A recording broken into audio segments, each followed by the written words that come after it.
आपको नहीं लग रहा है कि अजीत भाई आपको कोई प्रूफ नहीं चाहिए होता है इससे ज्यादा तानाशाही और इससे ज्यादा इमरजेंसी टाइप सिचुएशन का? और क्या वो है मोदी जी इस समय बिहार को क्यों जीतना जा रहे हैं? क्योंकि मुझे ऐसा लग रहा है मोदी जी अगर बिहार हार गए तो मोदी जी को विपक्ष से ज्यादा अपनी पार्टी से डर है। उनकी पार्टी के लोग ही बिल्कुल एक आवाज में खड़े हो जाएंगे। और अभी ये हो सकता है बात थोड़ी अजीब सी लगे और हंसी की लगे, निशिकांत दुबे भी पीछे नहीं रहेंगे मोदी जी से प्रश्न पूछने में, ऐसा मेरा विश्वास। अजीत भाई देखिए आनंद भाई, लोकसभा चुनाव में जो मोदी जी सरकार बनाए तो दो स्टेट जो है जो उनको एक तरह से प्रॉप किया, जिसके कारण वो प्रधानमंत्री बने, बिहार और आंध्र प्रदेश। तो बिहार जो है वो कह सकते हैं इलेक्शन के भाषा में पिवटल रोल प्ले कर रहा है मोदी जी के प्रधानमंत्री बनने में। तो इस कारण जो है बहुत इंपॉर्टेंट है बिहार। दूसरी बात यह है कि यदि हमेशा लोगों को लगता है, संघ परिवार के लोगों को भी और जनरल मिडिल क्लास से बात कीजिए कि भाई भाजपा का सरकार बनेगा बिहार में, तो मैं उनसे हमेशा कहता हूं कि 2020 में जरा आप चुनाव का नंबर देख लीजिए। 19.46% वोट भाजपा को था। 2015 के से यदि कंपेयर कीजिएगा तो 5% नीचे, ठीक है ना। तो भाजपा का जो है एक तरह से एक लिमिट है, वो 20% के ऊपर बिहार में बढ़ नहीं सकता यदि वो जदयू के साथ लड़े। तो जदयू का याद रखिएगा सिर्फ 5% पीछे था भाजपा से, करीब करीब 15% वोट था, और राजद का करीब 23.11%। तो राजद करीब 4% आगे था। तो ये तो क्लियर है कि उसमें जो है बहुत ज्यादा अंतर नहीं पड़ा है। आज भी राजद सबसे बड़ा पार्टी है बिहार का, और एंटी इनकम्बेंसी इतना भयानक है बिहार में। हेमंत जी तो वहीं रहते हैं, मैं अभी घूम के आया 6 हफ्ते नॉर्थ बिहार, पटना का इलाका, नालंदा वगैरह। माने जिससे आप बात कीजिए, सबसे पॉपुलर लीडर, जितना सर्वे हो चुका है, सबसे पॉपुलर लीडर तेजस्वी यादव है, और थोड़ा मोड़ा पॉइंट से नहीं, डबल है उनका पॉपुलैरिटी रेट। और ये मैं नहीं कह रहा हूं, ये सारा सर्वेस जो है कह रहा है, डबल है उनका पॉपुलैरिटी रेट जो नीतीश जी का है। और भाजपा का तो कहीं नामो निशान नहीं। इनफैक्ट यदि एनडीए जीते इस बार तो एक ही कारण हो सकता है, और वो है एक्स फैक्टर प्रशांत किशोर, कि प्रशांत किशोर कितना वोट काटेंगे मान लीजिए महागठबंधन का या एनडीए का, ये हमें अंदाज नहीं लग रहा है। बट इसको छोड़ के आपको सबको मालूम है कि पिछले बार 1920 में महागठबंधन सिर्फ 10,000 वोट से पीछे था। तो बड़ा टाइट फाइट है बिहार में, और बहुत चांस है कि यदि प्रॉपर चुनाव हो बिहार में, यदि ईसी ये करने दे, तो इस बार जो है आर पार की लड़ाई है। स्ट्रेट महागठबंधन जो है सर्ज कर जाएगा। कांग्रेस का भी बाउंस है थोड़ा बहुत, और साथ ही साथ माले को बहुत लोग डिस्कशन में लेते नहीं हैं। मैं हमेशा कहता हूं कि यदि स्ट्राइक रेट देखा जाए तो सारे पार्टियों में सबसे ज्यादा माले का है। तो महागठबंधन जो है काफी स्ट्रॉन्ग सिचुएशन, मतलब एक तरह से कह सकते हैं एडवांटेजियस पोजीशन में अभी है, और अभी करीब 3.5 महीना 4 महीना चुनाव का बाकी है। अब क्या है कि इस वस्तुगत स्थिति को देखते हुए भाजपा प्रेशर डाली है ईसीआई पर कि फिर से जो है रिवीजन किया जाए, स्पेशल इंटेंसिव रिवीजन, ये जो एसआईआर है। और मेरे अनुसार जरूर ईसी को पावर है, मैं ये नहीं कह रहा हूं, वो तो क्लियर है संविधान में कि ईसी को पावर है कि भाई सिटीजन को ही वोट करने दें। बट क्या ईसी को पावर है कि वो बताए सिटीजन कौन है? ये मैंने आज तक कभी नहीं सुना कि ईसी के पास ये पावर है। और बाय द वे वो यहां पर तो ईसी की भी बात नहीं हो रही है, यहां हो रही है किसकी बात? Booth level officer. ये बूथ लेवल ऑफिसर कौन है?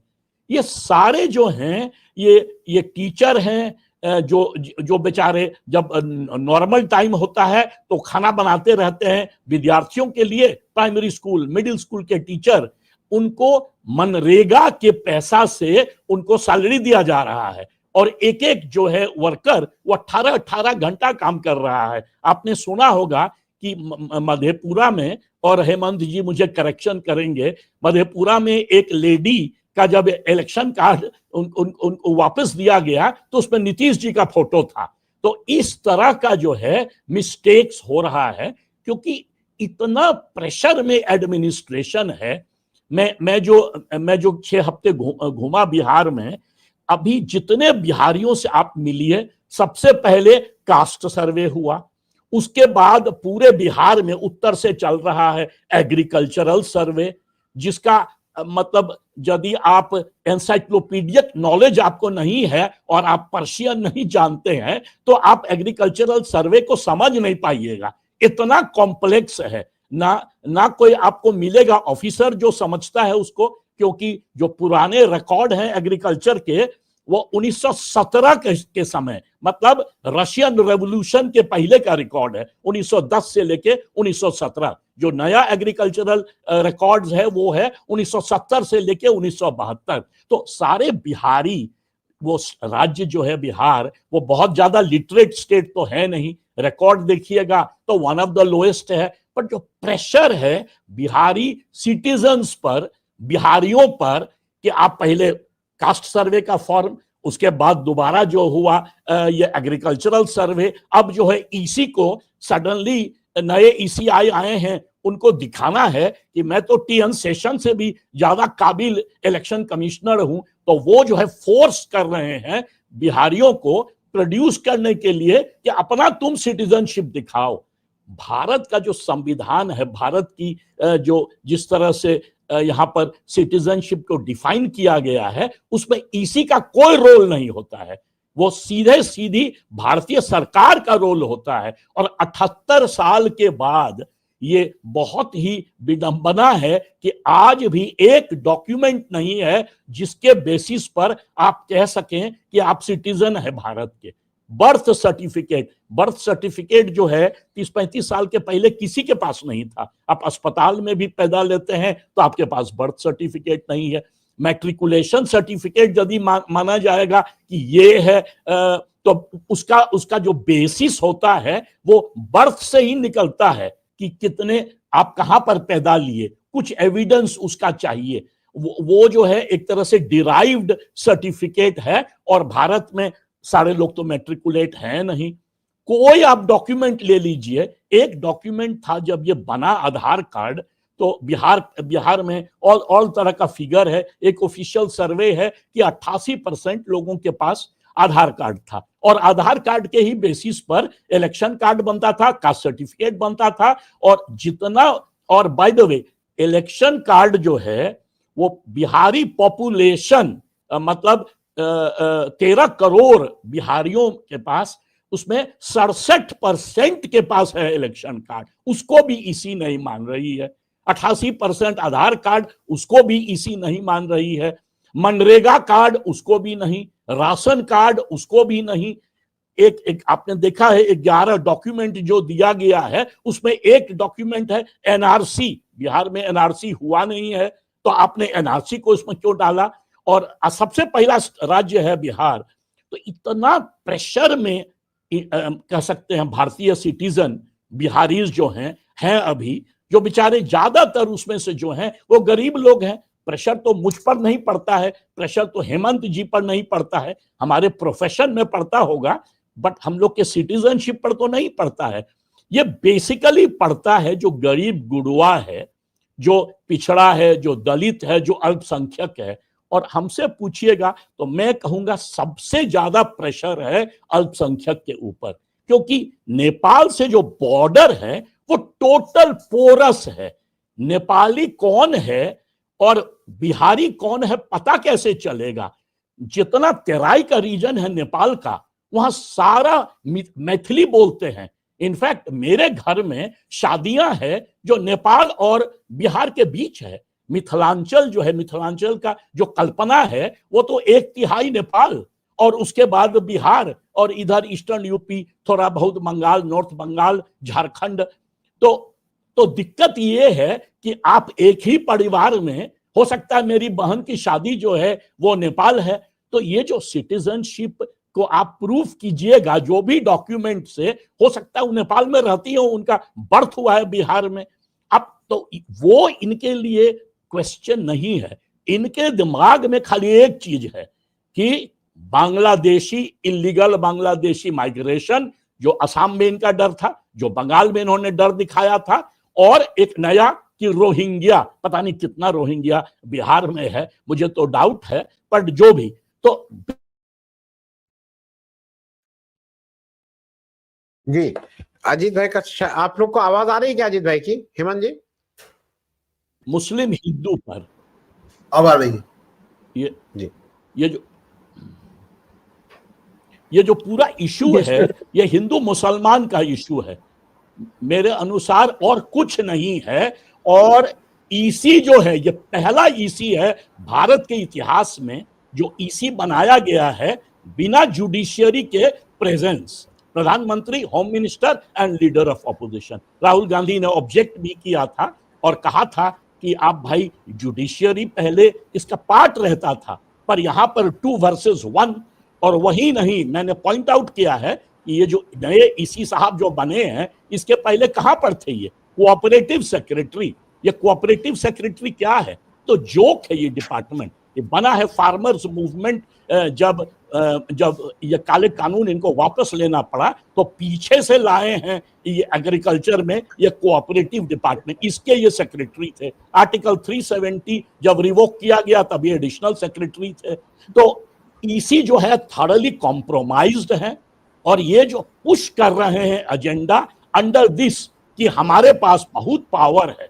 इनफैक्ट आप यदि सुप्रीम कोर्ट का हियरिंग सुने होंगे, Sudhanshu Dhulia, by the way Sudhanshu Dhulia UP के हैं और हमारे साथ जेएनयू में पढ़ते थे इतिहास में। सुधांशु धुलिया ने पहला इनको कहा कि ईसी जो है वो कॉन्स्टिट्यूशनल डेस्पोट नहीं बन सकता है, ईसी के पास इतना पावर नहीं है, आखिर ये डेमोक्रेसी है, आपको सिटीजन की बात सुननी पड़ेगी। ऊपर से सुप्रीम कोर्ट ने बार बार कहा, यह भी कहा कि आप जो है सिटीजनशिप आप दे नहीं सकते, आपका अख्तियार नहीं है, सिटीजनशिप गवर्नमेंट देता है, आप डॉक्यूमेंट चेक कर सकते हैं। और उसके बाद उन्होंने पॉइंट आउट किया कि आप क्यों नहीं अर्ज किया है कि आप इलेक्शन कार्ड, आप जो राशन कार्ड है, आप जो बाकी कार्ड्स हैं, जो सारे कार्ड जो पीपल यूज करते हैं, उसको क्यों नहीं मान रहे। और जुलाई 28 को इस पर फिर से जो है क्वेश्चनिंग होगा सुप्रीम कोर्ट का। तो अजीब तरह का होता था पहले भारत में, तो टेंशन दूसरे तरह का होता था। यहाँ पर जो है आप एक और असेसमेंट मैं आपको बताता हूं। एक असेसमेंट कहता है कि बिहार में जितना टोटल पोस्ट है बीडीओ का, ब्लॉक डेवलपमेंट ऑफिसर, आधा से ज्यादा है ही नहीं। मतलब there is a shortage of more than 50% block development officer. Hemant ji मुझे करेक्ट करेंगे, जो आईएएस, नंबर ऑफ आईएएस जो बिहार में है वो भी 40% कम है। मतलब हर जगह मैसिव शॉर्टेज है अथॉरिटीज का। और वहां पर गवर्नेंस का रिकॉर्ड देख लीजिए, पिछले 10 दिन में 7 इंपॉर्टेंट मर्डर हुआ है, जिसमें कि क्लेम है कि दो बीजेपी के सो कॉल्ड लीडर्स का मर्डर हुआ है। क्राइम जो है रैम्पेंट है, करप्शन रैम्पेंट है। आप एक कार्ड बनवाने जाइए, डेथ सर्टिफिकेट, तो आपको पैसे देने पड़ेंगे। ये जो एंटायर एग्रीकल्चरल सर्वे हो रहा है, इसमें खाली लूट हो रहा है अथॉरिटीज का। तो इतना बुरा हाल है गवर्नेंस का कि कोई भी सरकार जीत नहीं सकती वहां पर। और नीतीश जी का जो मेडिकल सिचुएशन है वो हम क्या कहें, प्रशांत किशोर रोज हाईलाइट करते हैं। तो प्रेशर बहुत जोर है एनडीए पर कि जीतना है बिहार। प्रेशर क्यों है?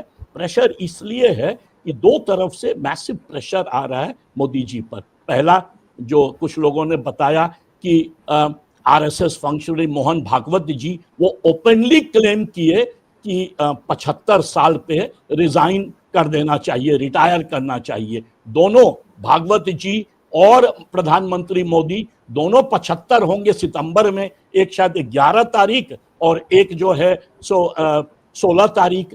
तो ये जो प्रेशर है मोदी जी पर कि आपने तो अडवाणी जी को, मुरली मनोहर जोशी को आपने तो मार्गदर्शक मंडल में भेज दिया, तो आपका भी समय आ गया है मार्गदर्शक मंडल का। और बाय द वे, आरएसएस के कोई भी सरसंघ चालक कभी ऑफ द कफ रिमार्क नहीं देते हैं। ये मोरोहार पिंगले की किताब जब ये इनॉग्रेट कर रहे थे तो वहां पे नागपुर में ये उन्होंने ये बात कहा, मोहन भागवत जी ने। आरएसएस जो है ऑब्वियसली मोदी जी से त्रस्त है। 2000 उसका मेन कारण है कि 2024 में ये उस तरह से मेजॉरिटी नहीं दे पाए जो 2014-2019 में दिए। इसका एक बहुत बड़ा कारण था कि आरएसएस पार्टिसिपेट नहीं किया चुनाव में। आपको याद है कि नड्डा जी खुलेआम बोले थे कि भाजपा को नहीं चाहिए, बीजेपी को नहीं चाहिए आरएसएस। एक कॉन्सेप्ट आनंद भाई, एक कॉन्सेप्ट होता है पॉलिटिकल साइंस में, उसे कहते हैं रिलेटिव ऑटोनॉमी या तो कहिए फंक्शनल ऑटोनॉमी। वो चक्कर है कि संघ को लगता है कि मोदी जी अपने पर्सनालिटी कल्ट के कारण वो फंक्शनली ऑटोनमस हो गए हैं संघ से, संघ की कोई बात नहीं मान रहे हैं। आप कास्ट सर्वे ले लीजिए, अभी जो भाजपा कास्ट सर्वे अंडर प्रेशर किया है राहुल गांधी के प्रेशर के कारण, इसके खुलेआम अपोज्ड थे आरएसएस। उसी तरह से बहुत सारे इश्यूज में जो आरएसएस चाह रही थी वो भाजपा नहीं कर पाया, क्योंकि गवर्नमेंट का एक सर्टन अपना जो है लिमिटेशन होता है। तो मोदी जी इनॉर्मस प्रेशर पर है। ऑपरेशन सिंदूर जो है उस पे वो जो है एक तरह से नेशनल एम्बैरेसमेंट आ गया। और अंत में ये गडकरी जी का 68 साल के हैं by the way Gadkari ji, और गडकरी जी का जो अटैक है, इनइक्वालिटी बढ़ रहा है, वेल्थ जो है कॉन्सेंट्रेट हो रहा है। ये अच्छा कहां पर बोले हैं? नागपुर में, दोबारा संघ के हेडक्वार्टर्स में जाके। तो ये जो है इनॉर्मस प्रेशर है मोदी जी पर। एंड आप सही कह रहे हैं कि यदि बिहार भाजपा हार गई, एनडीए हार गया, तो इस बार जो है ये एक नया ट्रेंड शुरू कर देगा। ये इसी का भय है मोदी जी को, और उसी कारण जो है वो तिलमिलाए हुए हैं। और उसी कारण ईसीआई को जो कहा जा रहा है कि पहले ही डिसएनफ्रेंचाइज कर दो उन वोटरों को, मेनली अल्पसंख्यक को।